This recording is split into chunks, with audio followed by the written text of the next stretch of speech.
Real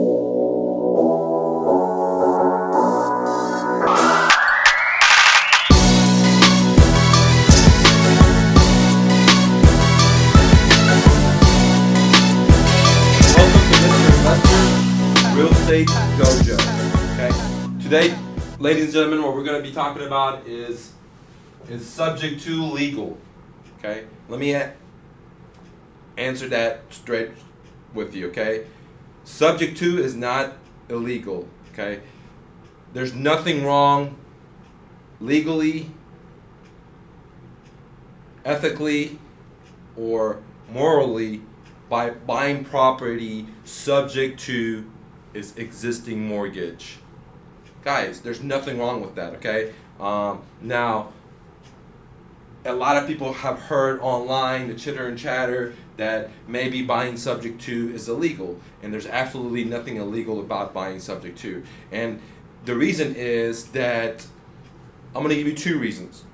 Number one, there's a difference between criminal law or criminal liabilities and civil liabilities. Okay, if you breach contract in a civil liability, all that could happen is that you have negligence or liability, and our worst case scenario, you have to pay some fines or correct that liability and put the person or the company back into the place where they were before you breach contract. Okay, so you're not going to go to jail if you breach a contract in a civil liability or a civil dispute.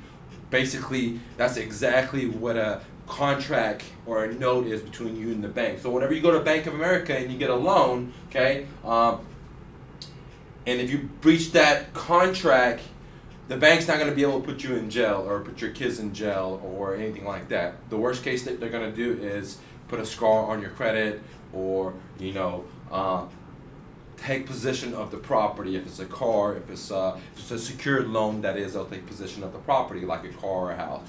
Okay. Now, and criminal liabilities are things that you will go to jail for. For example, if you murder somebody or if you break into a house or things of that nature, then yes, you will go to jail. But breaching contract is not a criminal liability, therefore you will not go to jail. Okay. Now, I've already defined what a subject to is, but let me go ahead and define that right now. A subject to is buying a property where the seller conveys the deed to you or gives you the title of the property, and the underlying note or the underlying existing financing stays in place, and now you're the rightful owner of the property. Okay. Now, point number two, why subject to is not, illegal, or I'll explain to you right here. If you go to the HUD website, okay, which is a government agency-owned agency. If you go on their website, on a HUD 1, line number 203. So here's the government website right here, HUD 1. Hope you guys can see this. And then line 203, it says, right there, buying a house subject to is existing mortgage.